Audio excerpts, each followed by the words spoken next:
ಕಲಬುರಗಿ ಜಿಲ್ಲೆಯಲ್ಲಿ ಈಗಾಗಲೇ ಗೃಹಲಕ್ಷ್ಮಿ ಹಣನ ಬರಲಾರ್ದೇ ಜನ ಪಡೆದಾಡ್ತಕ್ಕಂಥ ಪರಿಸ್ಥಿತಿ ಇದೆ. ಜನರು ಗೋಳಾಡ್ತಾ ಇದ್ದಾರೆ. ವಯಸ್ಸಾಗಿರ್ತಕ್ಕಂಥ ವಿಧವಾ ವೇತನ, ವೃದ್ಧಾಪ್ಯ ವೇತನ, ವಯೋವೃದ್ಧರು, ಅಂಗವಿಕಲಚೇತನ ಹಣನ 85-90 ವರ್ಷ ವಯಸ್ಸಾಗಿರ್ತಕ್ಕಂಥವ್ರಿಗೂ ಕೂಡ ರೊಕ್ಕ ಬಂದಿಲ್ಲ.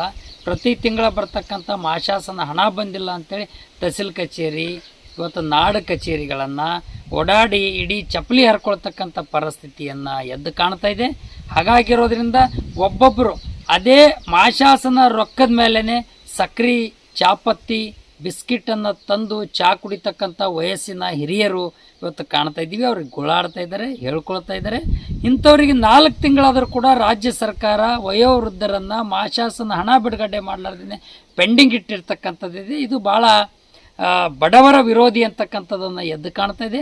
ಗೃಹಲಕ್ಷ್ಮಿ ಹಣನೂ ಕೂಡ ಬಿಡುಗಡೆ ಆಗಿಲ್ಲ ಅಂತಕ್ಕಂಥ ಮಾತನ್ನು ಕೂಡ ಇವತ್ತು ಬಡ್ದಾಡ್ತಾ ಇದ್ದಾರೆ, ಗೋಳಾಡ್ತಾ ಇದ್ದಾರೆ.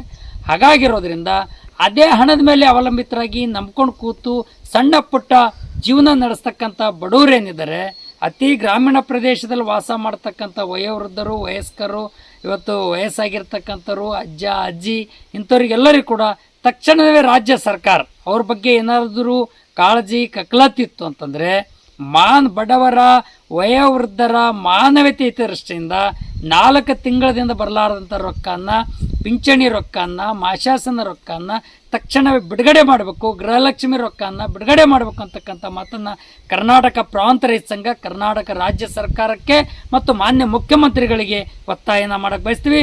ಒಂದು ವೇಳೆ ನಿರ್ಲಕ್ಷ್ಯ ಧೋರಣೆ ತೋರಿದರೆ ತಕ್ಷಣವೇ ಬೀದಿಗಿಳಿದು ಹೋರಾಟ ಮಾಡಬೇಕಾಗ್ತದೆ ಅಂತಕ್ಕಂಥ ಮಾತನ್ನು ಇವತ್ತು ಸರ್ಕಾರಕ್ಕೆ ಎಚ್ಚರಿಕೆ ಕೊಡ್ತಾ ಇದ್ದೀವಿ.